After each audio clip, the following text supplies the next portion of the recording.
Hey guys, welcome to the Ad Astra podcast, the podcast where we integrate space, policy, and technology. I'm Jack. And I'm Newton.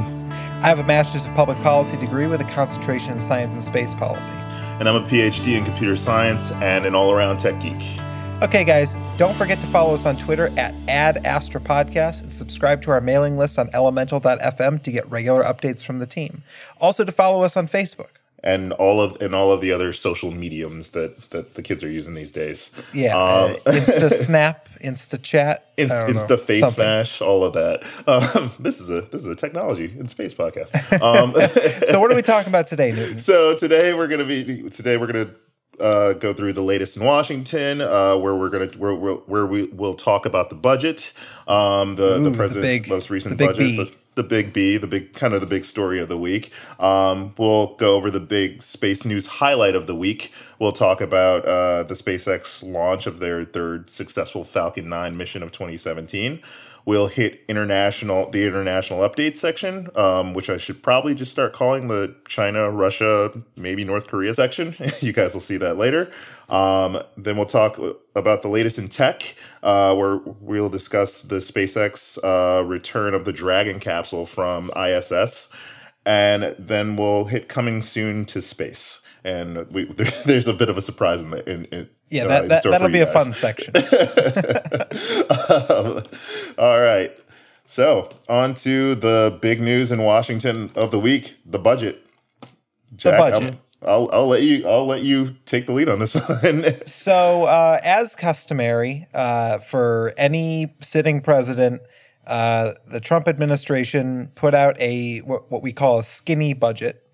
It does not really detail anything besides top-level funding numbers. Some programs and departments, it goes down to the program level or the agency level. Very rarely does it. It's a 70-page document for a budget of $1.4 trillion. It's a very just top-level look at the amount of money that'll be spent. Very high level. The federal government. Very high level. Very high level. Almost like you can kind of spitball where you want to put your money and and let Congress take care of it. Yeah, and so the Trump administration put out their plan for the 2018 budget because it's 2017 and we're still working on our 2016 budget because we have a continuing resolution until April 28th, but then we have to start talking about the 2018 budget. Before that, it's a mess right now in Washington, as I'm sure you're all aware. But so this budget, I took a look at it. I got it in my inbox, early, what was that? Thursday, Friday, last week. I think it was released. And Thursday. Yeah. I had to take a pause between each paragraph just because of how bad it is. I mean, there's a lot of. I could host like 10 podcasts about all the different areas in which this budget is horrible. But for science and space, it is actually a very, very bad budget. It is sad. It is not good on science. And if Newton, if you know that Joe Biden quote, that don't tell me what your values are, show me your budget, and I'll tell you what your values are. Oh God, that's the case. The famous one of the many famous Joe Biden. Right, I remember that one. Yep. If this budget is indicative of the administration's priorities, then it doesn't really care about science. It doesn't really care about education. It doesn't really care about national security. I mean, those are just kind of the three main takeaways from it. Let's just kind of drill down to NASA because we could talk for hours on the other stuff. Right. There's a ton on there's a ton that you can go into on NIH, Department of Energy, NOAA, Centers for Disease Control, but we'll have to save that for another show. for another couple shows. For another couple of shows, but yeah, let's drill down into NASA. They dropped NASA by 1% from 2017. Well, at least the White House is proposing. The proposed 2017 budget, which is the number we talked about last week, which was 19.508. Right. Significant figures. I remember. And they dropped it from that to 19.1. And you might be asking, where does that $400 million come from? Primarily, it is coming from the Earth science programs. About 1.8 billion is proposed for the Earth science program, which is about 102, I think, is the article I'm looking at, $102 million lower than the current funding level for Earth science. And what that $102 million covers are 4 major Earth science missions, which, Newton, you could probably talk a little bit more about the technical side of these missions. So up front, there is PACE, the Plankton Aerosol Cloud Ocean and Ocean Ecosystem mission. There's OCO3, the Orbiting Carbon Observatory 3 mission. There's Discover, the Deep Space Climate Observatory, and a Pathfinder mission for Clario, the Climate Absolute Radiance and Refractivity Observatory. Each having different fundamental missions for observing the atmosphere, observing climate patterns that are extreme, that are significant to us, addressing, finding root causes for climate change and just effectively understanding and bettering our model for climate change, such that we can develop new capabilities, in both the public and private sector for understanding it and mitigating it. This, quite frankly, is dangerous thinking. What I don't know how realistic it is for them to cut these specific programs. One thing that we would have to look into is, things on the contracting side, whether or not they would be able to just slice these directly, without affecting universities and things like that have contracts in place with NASA to do some of this research. However, these missions are missions that are focused on climate change, but rely specifically on NASA's capability, NASA's satellite capabilities, as well as NASA's ground station capabilities in order for them to be able to execute these. And without them, I can't see us being that impactful when it comes to climate change in the future. Yeah, I mean, without these 4 missions, our capabilities will be diminished. Right. I mean, because a lot of these satellites that are up there now they're getting up there. They're old. They're old satellites. They still function, but the instruments on them don't have the same level of clarity or fidelity that these new missions will. Absolutely. So, I mean, to dive into it a little bit, PACE, the Plankton Aerosol Cloud Ocean Ecosystem, basically this is development of advanced technologies to provide insight into the ocean and the atmosphere, discovering new life, pockets of plankton, things like that within the ocean, those kinds of discoveries, discovering living organisms within the ocean as well as in the atmosphere, that bleeds out into the missions of not only climate change, but things like health impacts, identifying the paths for diseases like Zika and things like that. These are the science that NASA conducts in these missions. Granted, they're focused on climate change. They have significant impact in other places. Moving on to Clario. Clario is basically the Climate Absolute Radiance and Refractivity Observatory. This one is simply a series of satellites geared towards monitoring monitoring the upper atmosphere in order to monitor weather patterns to detect trends in weather over time. Okay, so the Discover mission will actually maintain the nation's real-time solar wind monitoring capabilities, which is, critically important, not just for Earth science, but our satellites detecting things like geomagnetic storms caused by changes in solar wind. This is something that's important to our military capabilities, as far as military satellites that we have in play, GPS, things like that.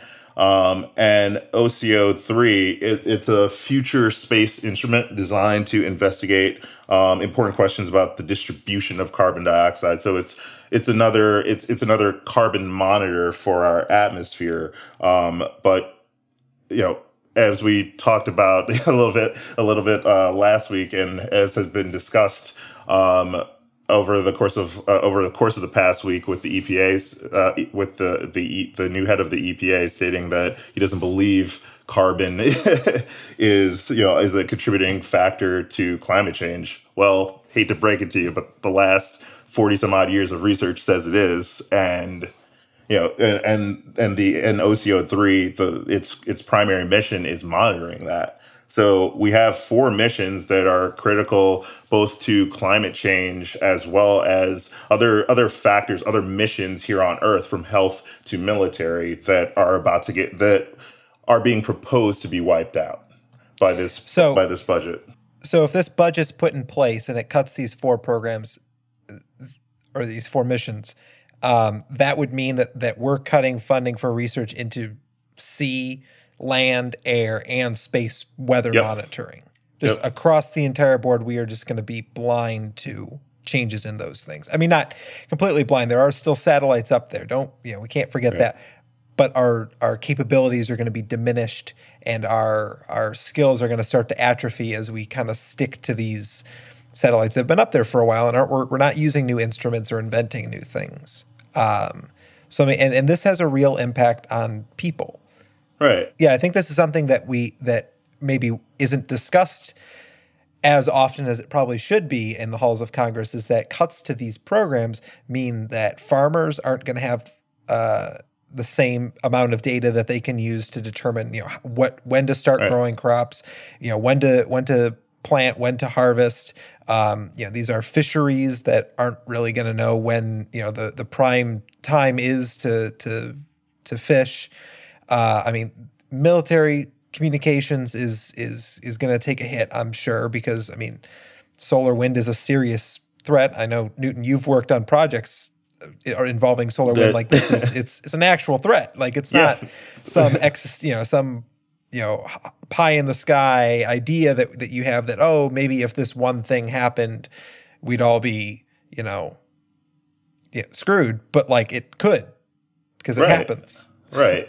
And it's interesting that that the focus here and the rhetoric seems to be around NASA should be doing should be focused on space exploration, as and leaving the excuse is that Earth sciences should be left up to NOAA and EPA before those get cut.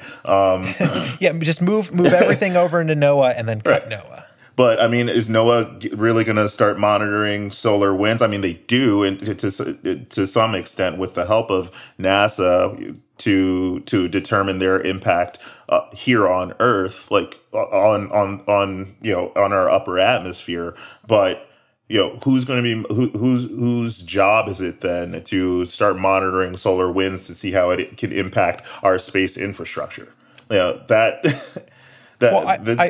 I've been noticing that the administration, from Trump to Bannon to the interns, they all seem to have this idea that we're still stuck in this Cold War mentality where the only thing that matters in space is doing those really big, flashy things and not developing the capabilities to continue day-to-day life comfortable day-to-day life for everyone on Earth. I mean, space is integral to that, to any 21st century society. There's all this talk about, U.S. dominance and U.S.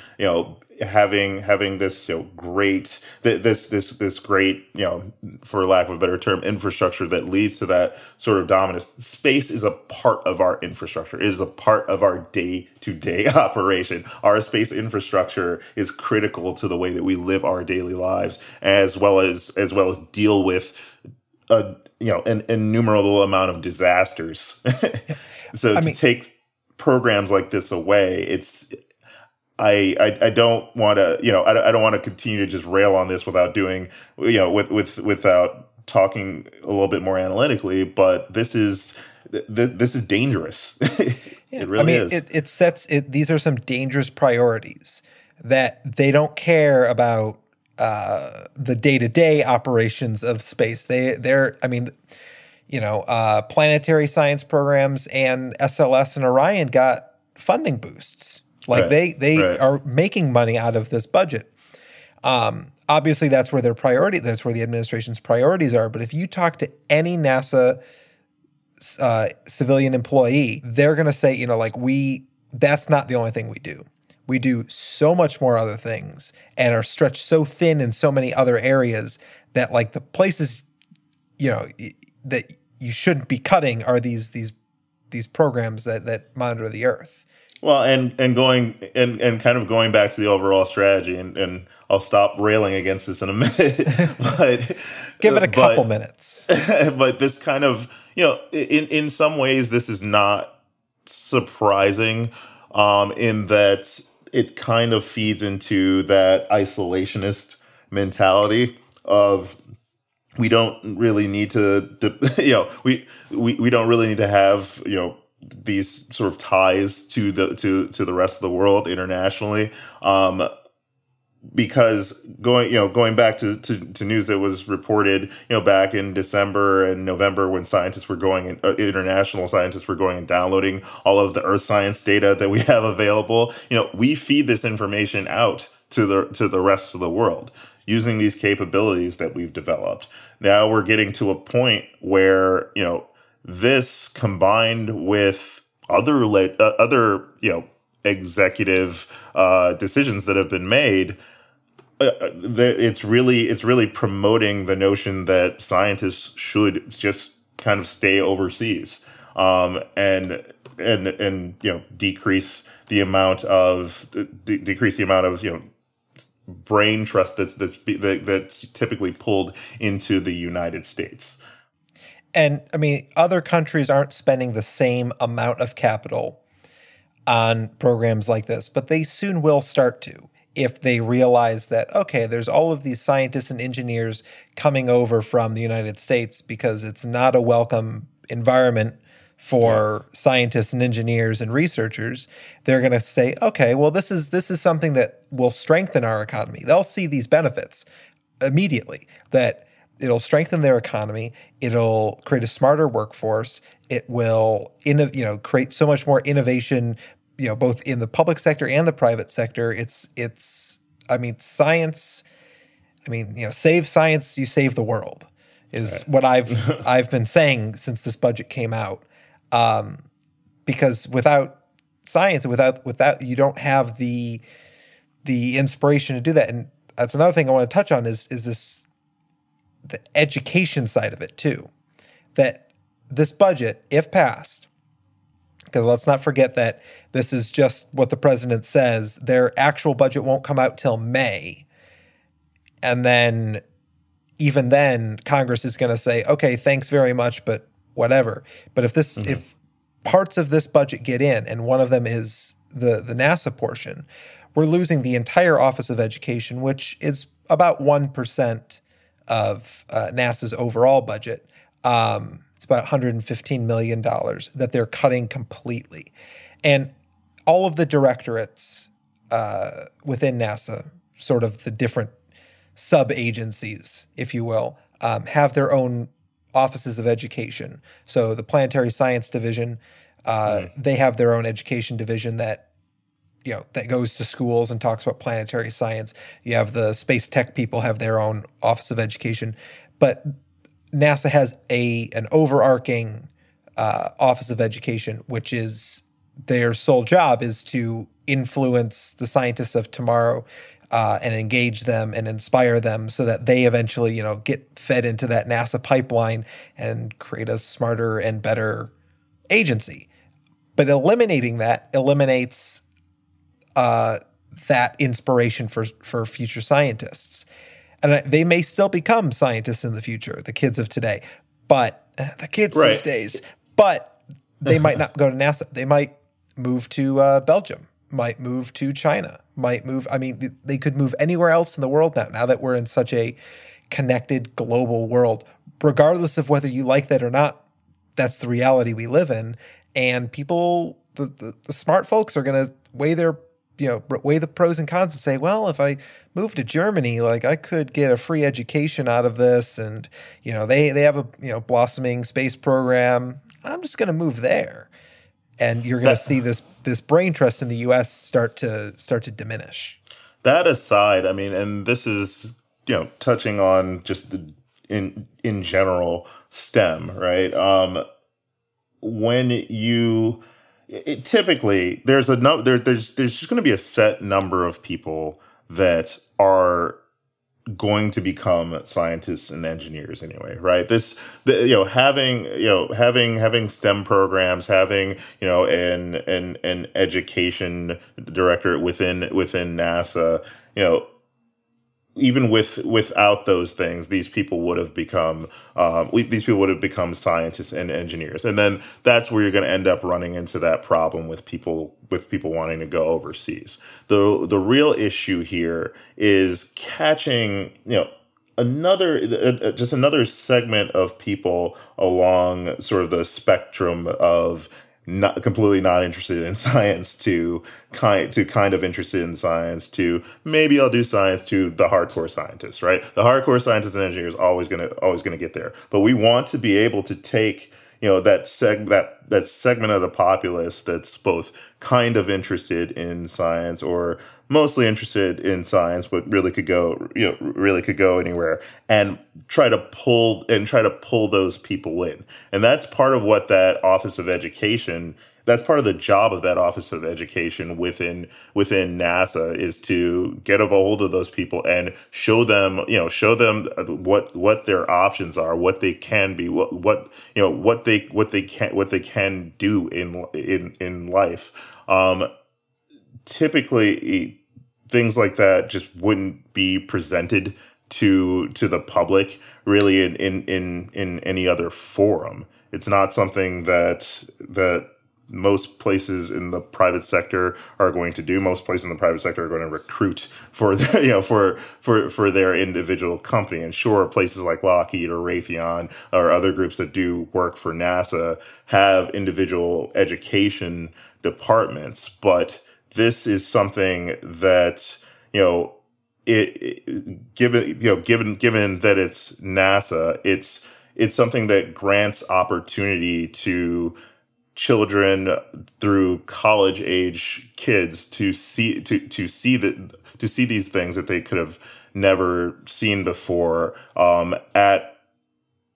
through government funding, where there's no sort of selfish, for lack of a better term, intent.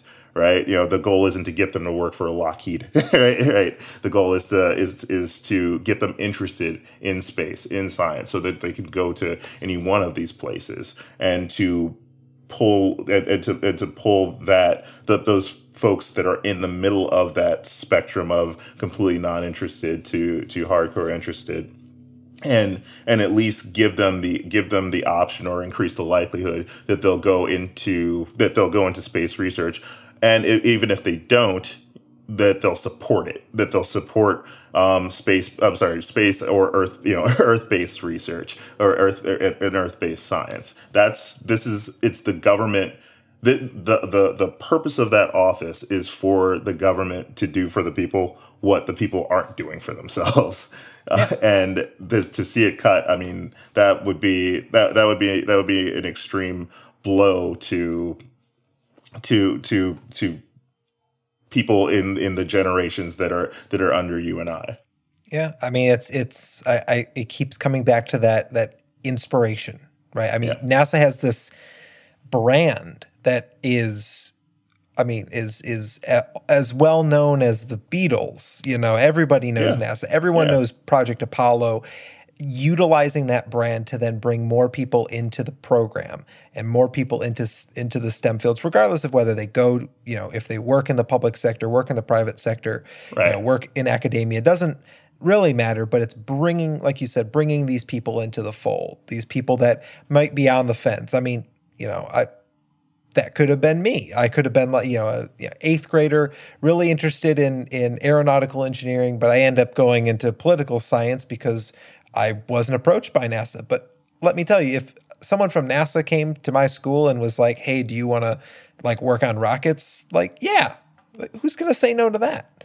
I mean, like it's one of those things that like you buy into it and you become part of it, and it does what most STEM programs, well, at least what most of them should be doing, is it removes prejudices and biases that you have as a young person about that specific job, about what it is to be a scientist, what it is to be an engineer. Because at that point, you know, when you are in high school, you know, you have the experience of someone who's lived to the point where they've been to high school. So for people whose parents are scientists and engineers, you know, they'll have somewhat of an understanding of what it means to be a scientist, what it means to be an engineer, and can weigh that appropriately.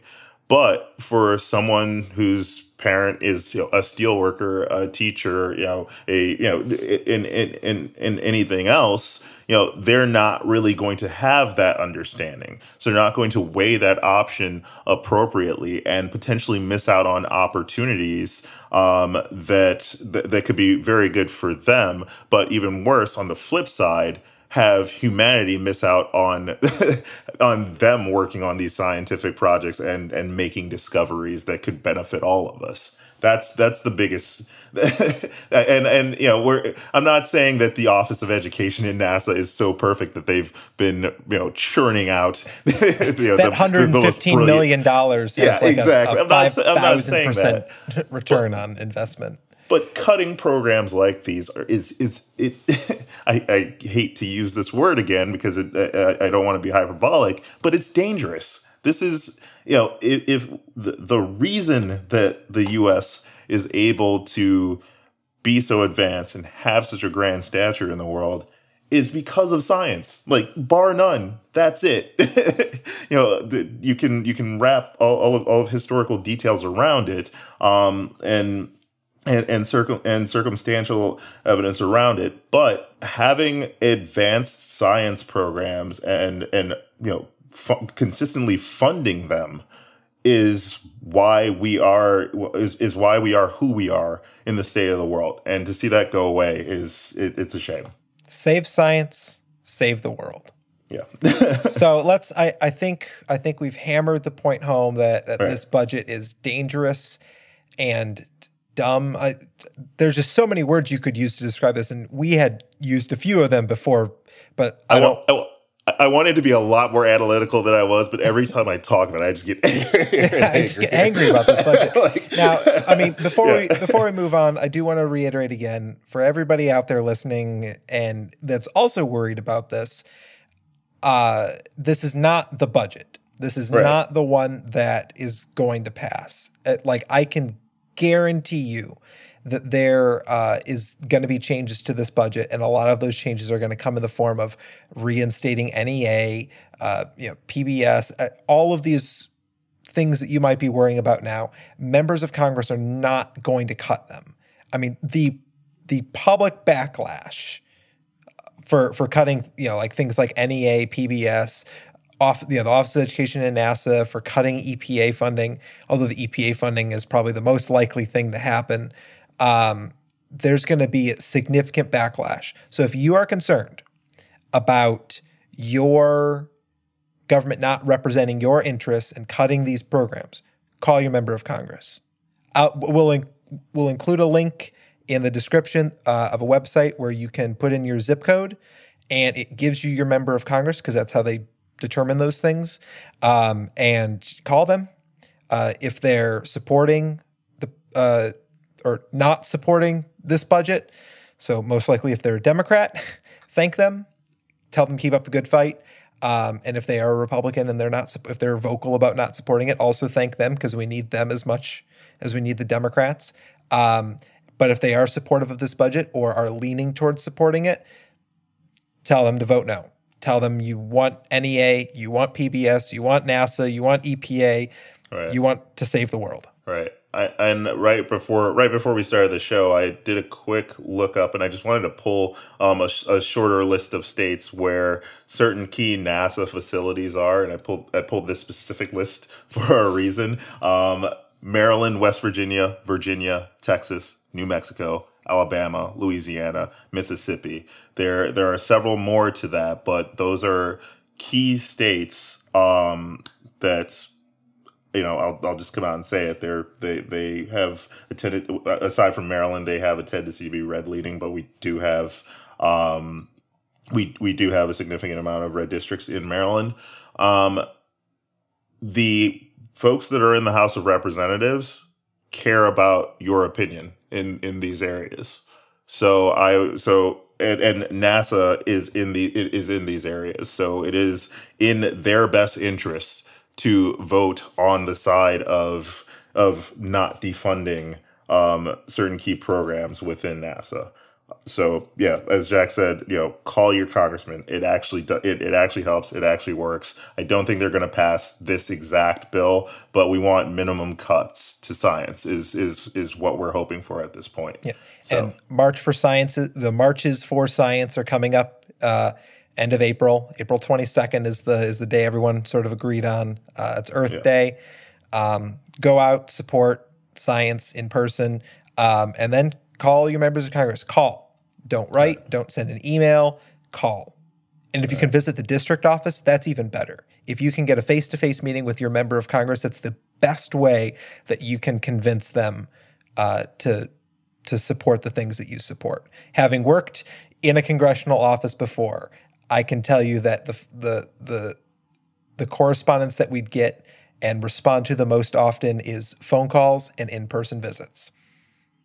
That's what matters. So I think we're about 35 minutes in with the budget as expected. Let's move on. Let's move on to the story of the week. SpaceX, again, is in the news. What a surprise. I think this episode is called Episode 4, A New Musk.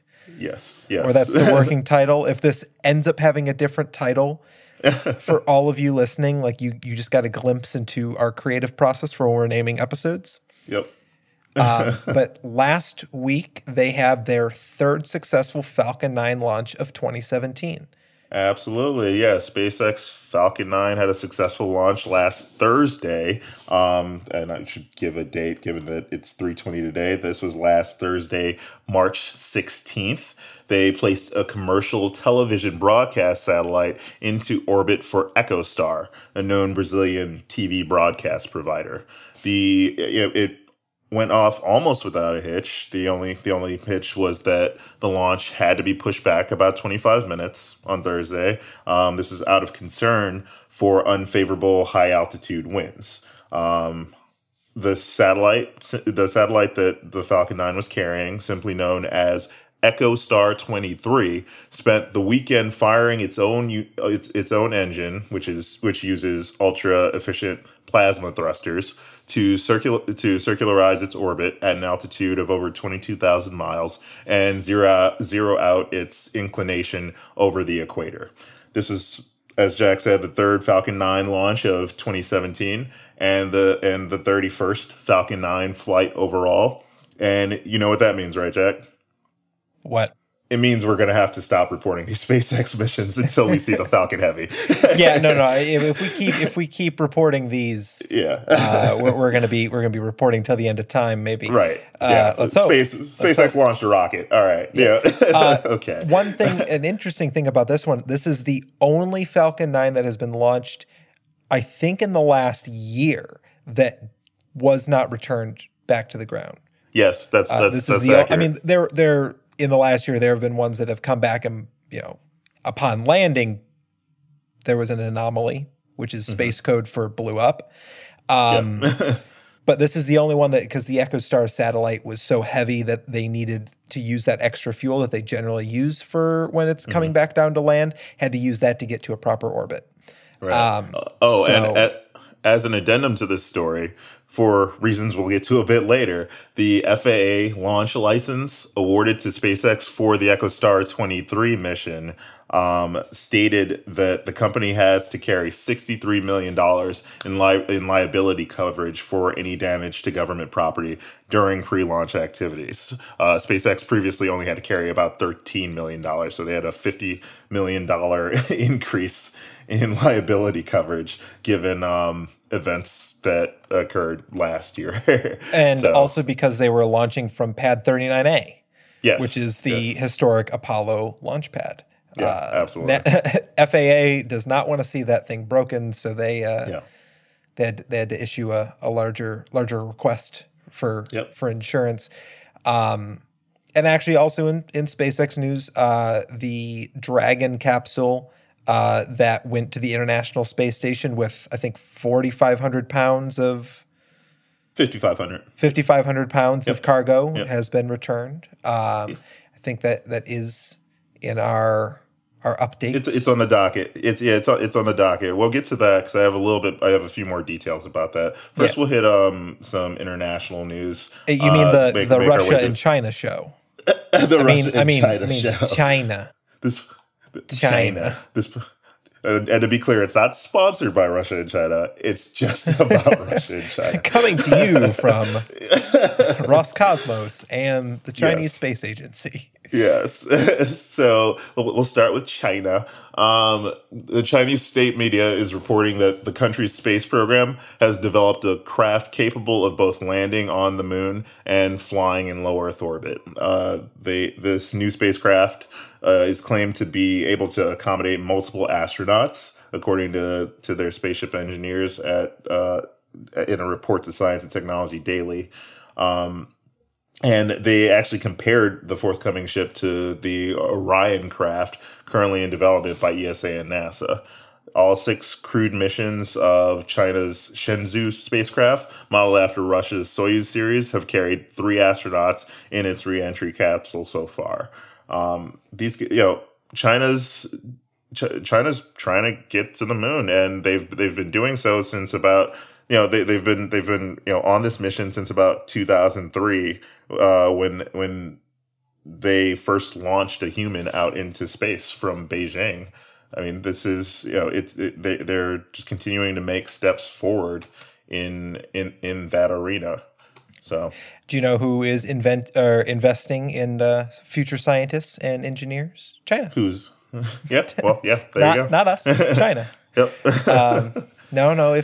If everything stays the course, I'm just kidding. But yeah, they're a long way away from being us. Though I am very excited to see China become an active player in the human space flight category. Yeah. I know a lot of people in the space community, this goes back to what I was saying, reliving this Cold War ideal, think that China is some sort of enemy. And oftentimes the two of our countries can be very competitive in space, and China does make some pretty competitive statements. But this isn't a race to the moon again. This isn't the same caliber problem that we had to deal with in the 1960s. It is very nice to see another country that isn't the United States active to that level. Having pursuits, having these kinds of pursuits, like long-reaching for them, given the technology that they have, but are ambitious for them, and quite frankly, discoveries in technology, discoveries in science, so long as they're shared, contribute to all of humanity. So I am all for China, going to the moon and, guys, go discover new craters and do all of that. Because guess what? If you go to the moon, we don't have to. Like, you got my text earlier with the, from the lunar ticks. Exactly, about the lunar ticks. Like they're done that. Newton, I'm sad that they're adopting my verbiage for them. I've been calling them lunar ticks for like 3 years now, and it's finally catching on. I'm taking whole credit for this. You should. You should ask for royalties. I have been saying this for years. Calling them lunar ticks because for some reason their obsession with the moon is rooted in this ideal of reliving the days of Buzz Aldrin and Neil Armstrong, when it's like Buzz doesn't even want to go back to the moon. Buzz is like, he just came out with that with a couple media packages on his cycler idea, which he's been talking about for a while now, but finally like actually put it in. It's like a short documentary and then a 3D VR experience or something. Not him, but he had people put together for him.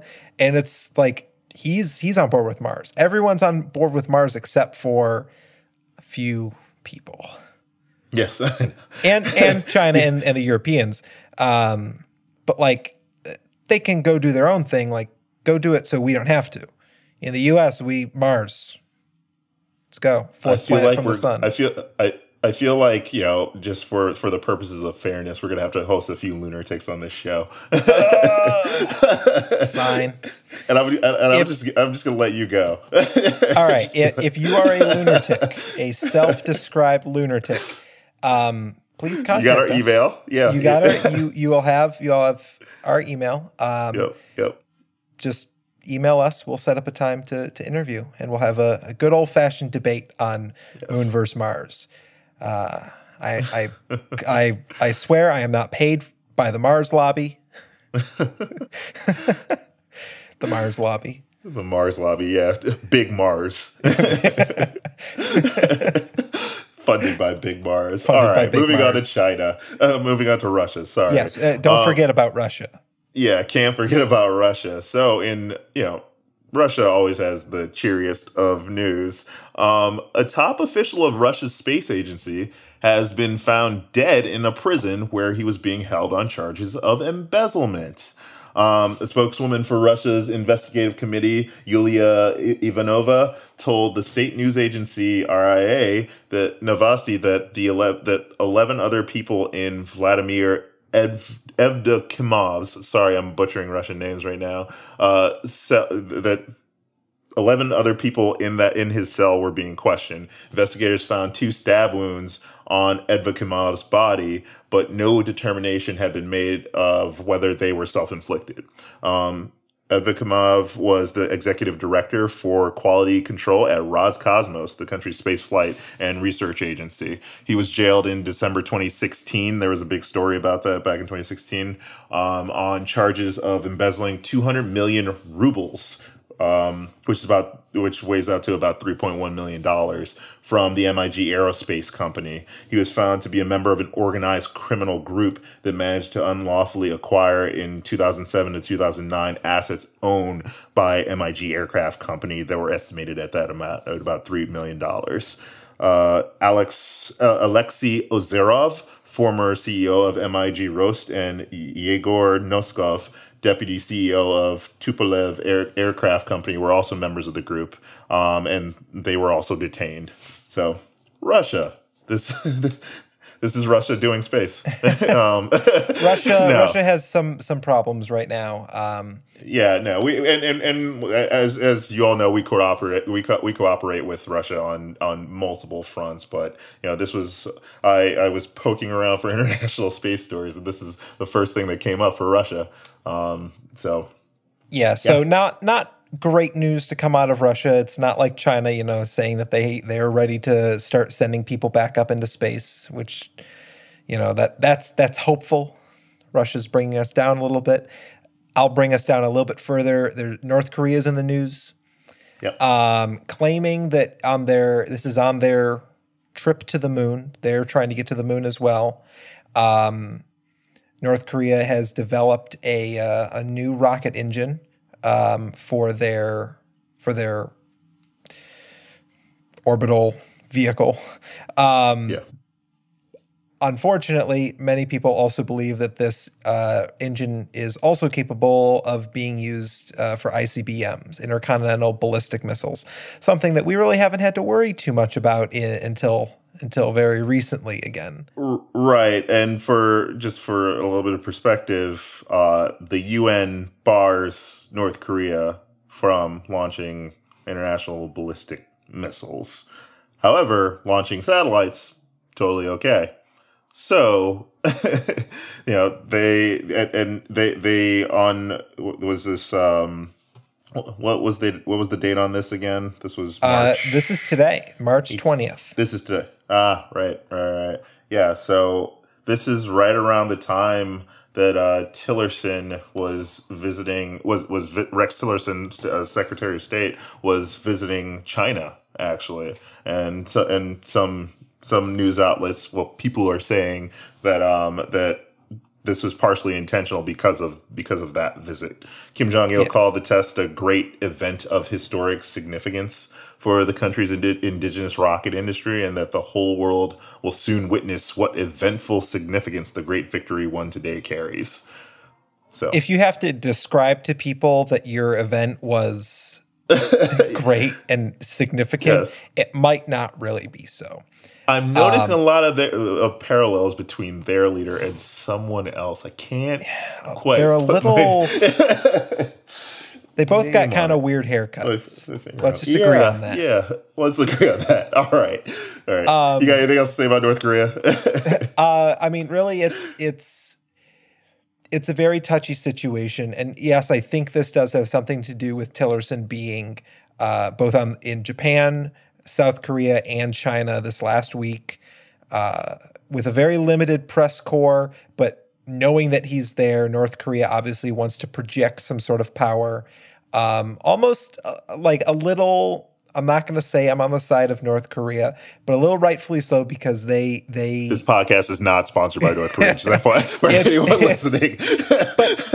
but I mean, like they're trying to show a sign of force in the Korean Peninsula, and it makes sense that this is where they're going to do it in space and in rocketry, because that's one of the areas, like you're saying, like they're barred from developing ICBMs, but they're not barred from developing satellite technology, because that seems to be, I mean, that's what is making the 21st century. The 21st century is our access to space, and North Korea getting access to that as well is integral to their plans of world domination. So obviously that's where they're going to start to project their power, almost akin to the space race in the late 50s and 60s for the U.S. and Russia. It was projecting onto a completely different plane, almost an equal playing field, even though it's not so equal anymore. But this does give North Korea sort of that level of power, saying, look, we can do these things still. Now, whether they actually did it or not, like, that's up for debate. I'm sure we won't get declassified CIA documents until 2095. Or whatever WikiLeaks or whenever WikiLeaks releases them. But I mean, I think this is a power projection by North Korea.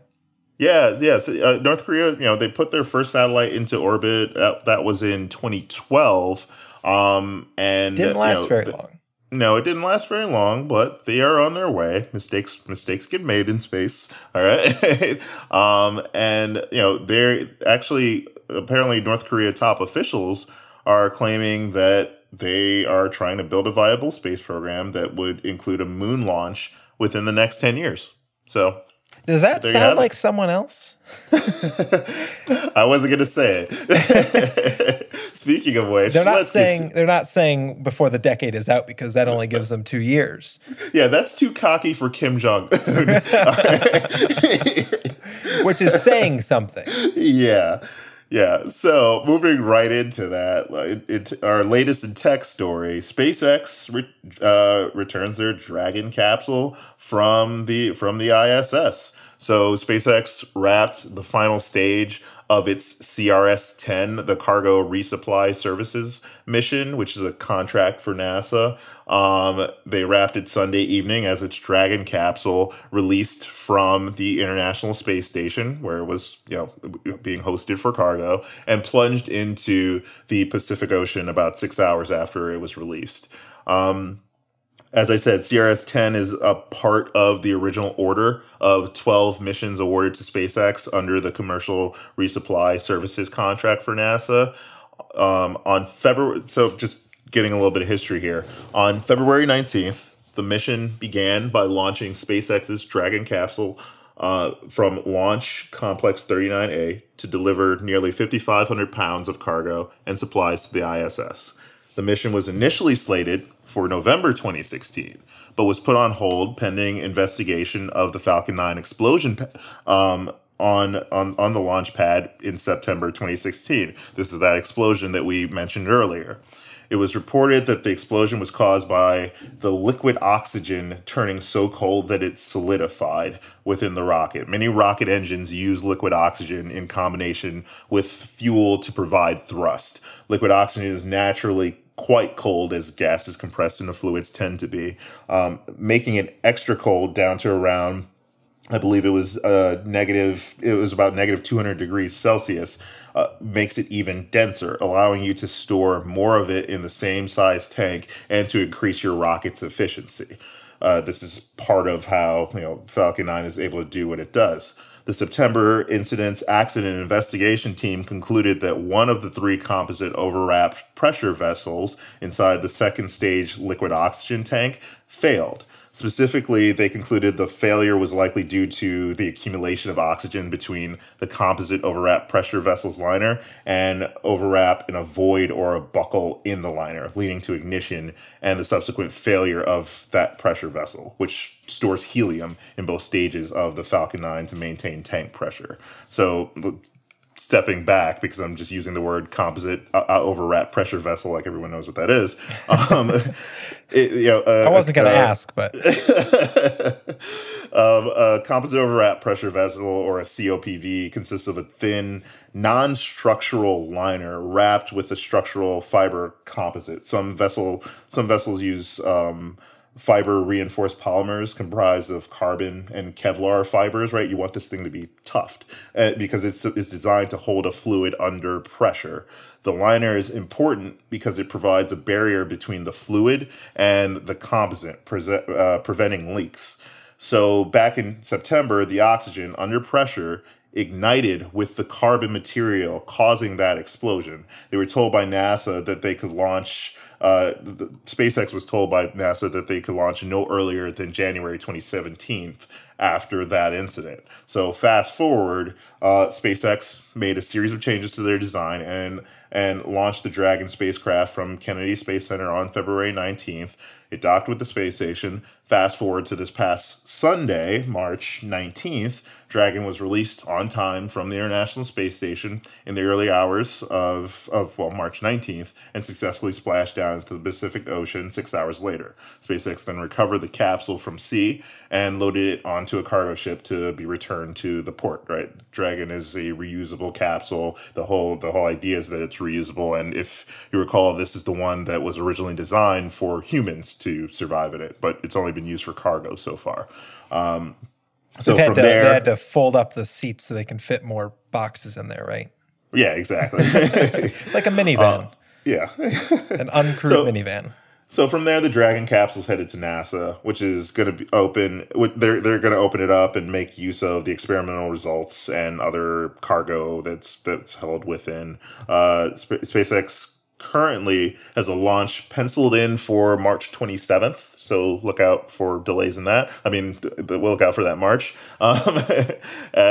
So March 27th is its next mission. And they'll carry a satellite for Luxembourg's SES for TV broadcast and telecommunication services. They're making a lot of money off of the broadcast community. Hey, that's where most of the money is in space, is in broadcast television, surprisingly. So yeah, like I said, these missions with the Falcon 9, they're working. They are doing the job of carrying satellites into orbit or carrying, doing International Space Station resupply missions.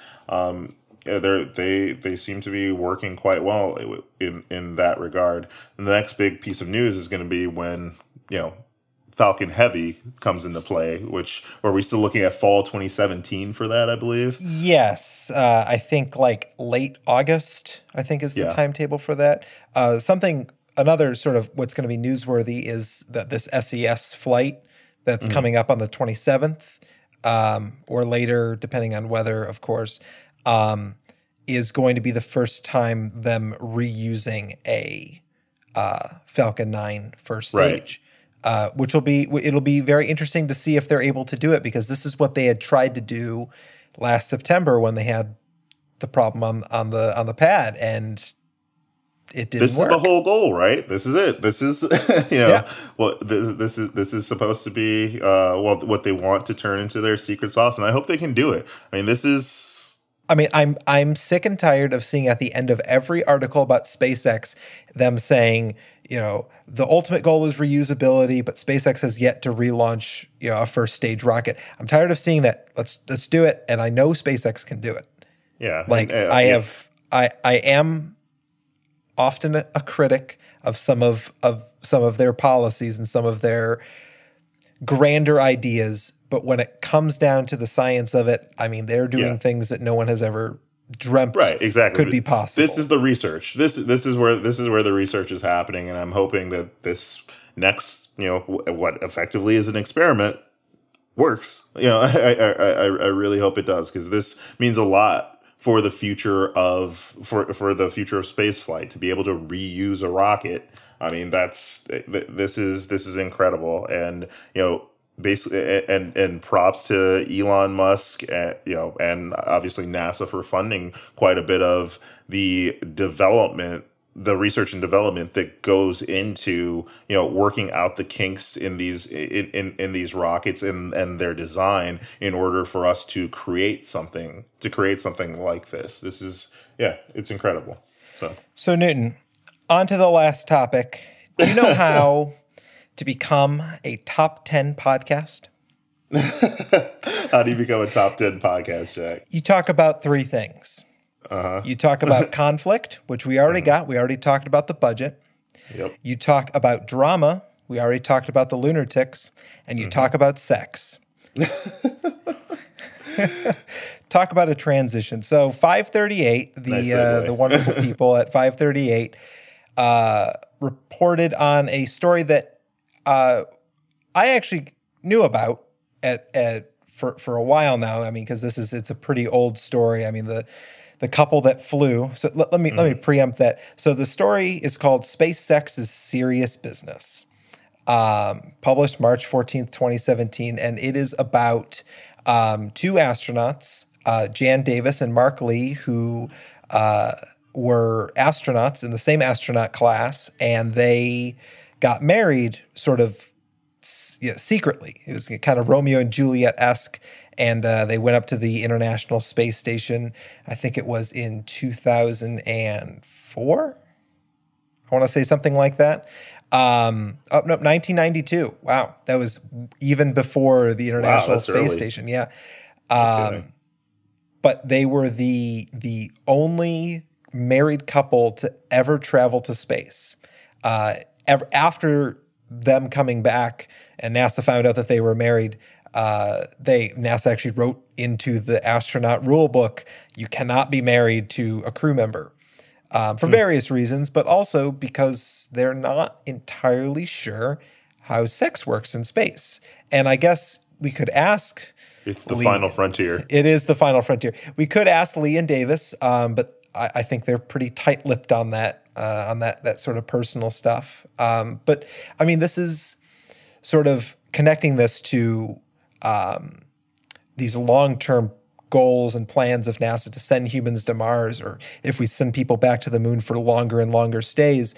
The psychological and physiological quandaries that we're going to face are questions that we need answered. Like, I mean, people are going to form attractions and get involved in space. Like, we need to be prepared for things like this to happen.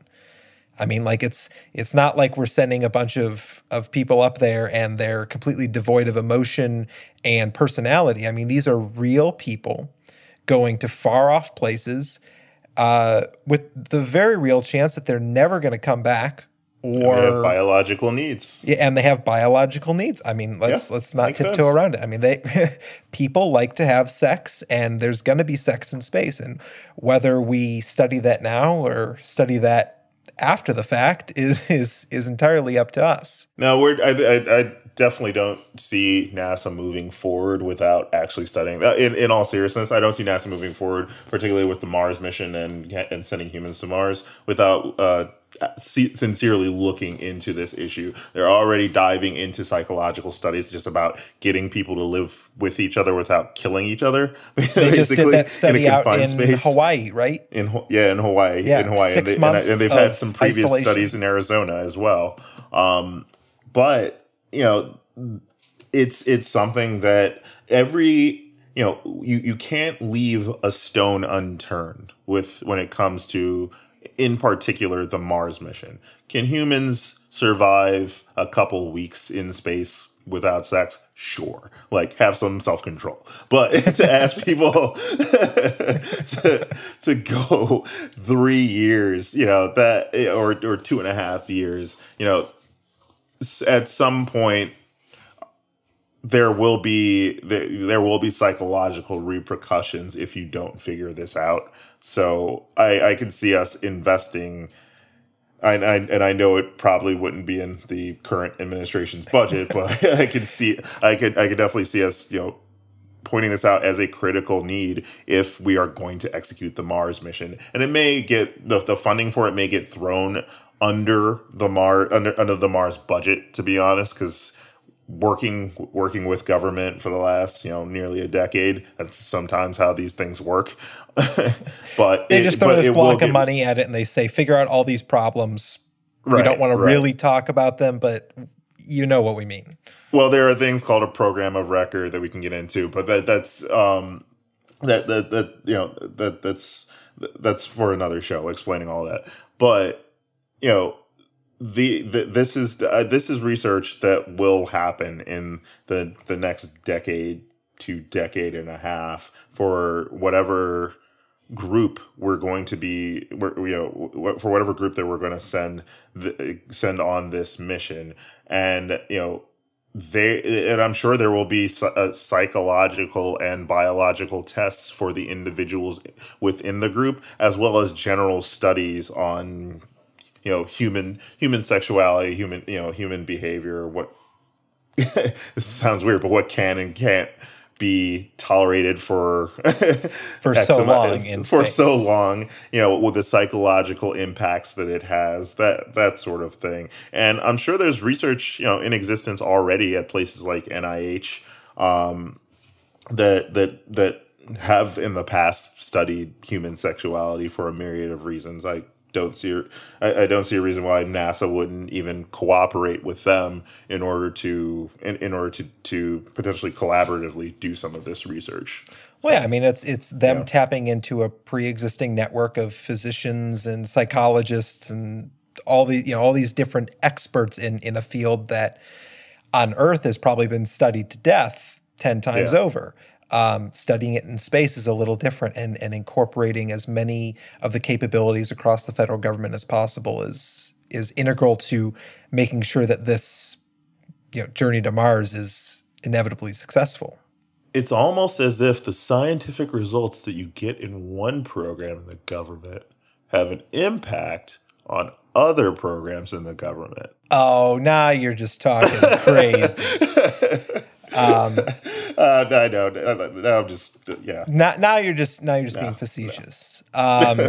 So I guess this is where we're going to wrap it up. We've talked about everything: conflict, drama, and sex in this episode called Episode 4: A New Musk. You get it all here in Ad Astra. So as always, I'm Jack.